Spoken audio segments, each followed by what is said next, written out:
और मैं श्वेता मैडम को एक पत्र भी लिखूंगा।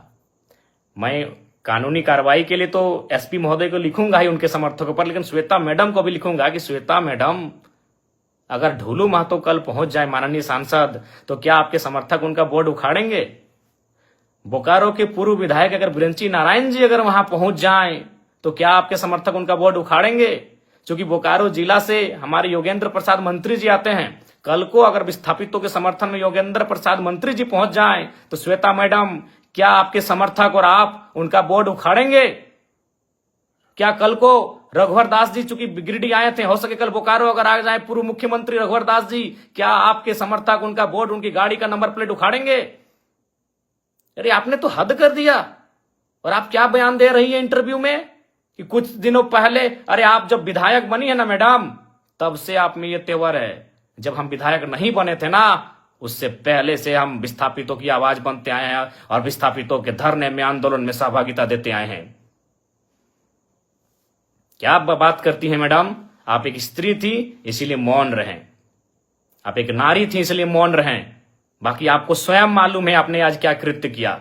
हमने ना आपको कुछ बोला था, हम तो, मेरी गाड़ी वहां खड़ी हुई थी, हम तो केवल आपके, हमारी गाड़ी गई थी ना, हमको तो मालूम भी नहीं। आप एक महिला हो के विधायक हो के इस प्रकार आई।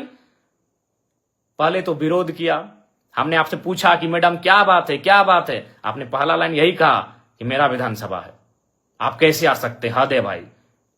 कल को मैं पूछ रहा हूं, बोकारो के ही मंत्री योगेंद्र प्रसाद, अगर कल को योगेंद्र प्रसाद आ गए उस धरने में, उस बंदी में, या फिर बीजीएच अगर पीड़ित परिजनों से मिलने के लिए, या फिर उस गेट में जहां विस्थापित धरने पर बैठे हैं, तो क्या विधायक मैडम आप योगेंद्र प्रसाद जी का विरोध कर पाएंगी?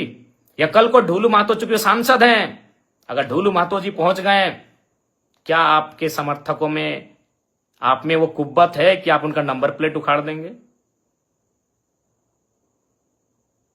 बड़ा दुर्भाग्य लगा मैडम, बड़ा दुर्भाग्य। आप क्या बयान दे रही हैं कि कोई माहौल खराब करे? तो मैं देखता हूं अगर कल को ढोलू महतो जी जाते हैं, बिरंची नारायण जी जाते हैं, तब आप क्या बोलते हैं। देखिए, मैं आपको स्पष्ट कहना चाहूंगा, सबको नहीं पच रहा है कि जयराम महतो किसी आंदोलन में आए, क्योंकि अगर वो आएगा तो सट्टी की बात होगा।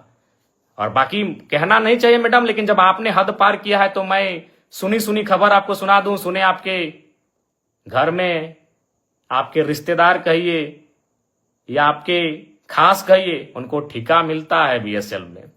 तो ये दोहरी राजनीति मत कीजिए विधायक मैडम। अभी आप दुख जता रहे हैं और आपके ही लोग वहां ठिका लेते हैं। तो असली बात तो जनता को मालूम है कि आपको तकलीफ जयराम महतो के जाने से तकलीफ क्यों हुई, क्योंकि आपको मालूम है कि जयराम महतो आएगा तो दूध का दूध और पानी का पानी बात होगा। ये किससे छुपा है? चलिए, नाम लेने में अचरज का है। सुने आपके पति महोदय को वहां ठिका मिलता है, अभी करोड़ों का ठिका मिलता है, तो आप में मुझे देखकर आपका बौखलाना तो लाजमी है।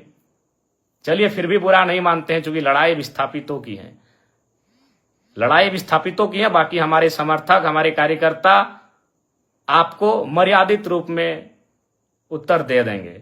आपको गांव जाना है, गांव में हमारे कार्यकर्ता, हमारे समर्थक आपको उत्तर दे देंगे, नियमता देंगे।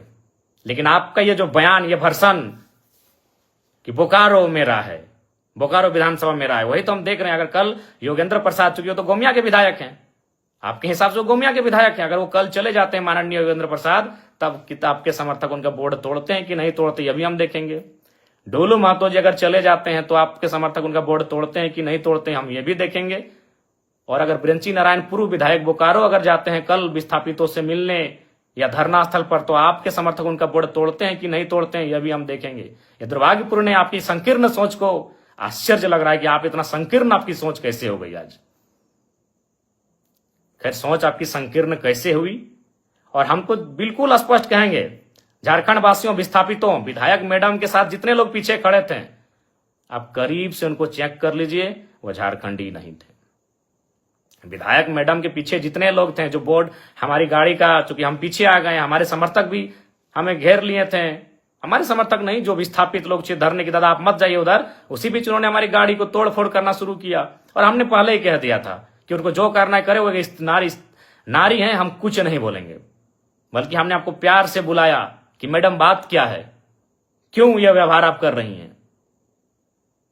तो ये बहुत ही दुर्भाग्य की बात है। आपका जो ये व्यवहार रहा ये बहुत ही दुर्भाग्य की बात है, लेकिन फिर भी हम उस पर चर्चा नहीं करेंगे, क्योंकि यहां सवाल विस्थापितों के साथ न्याय का है। बाकी आपको हम एक पत्र लिख रहे हैं, उस पत्र का आशा करते हैं आप उत्तर देंगे।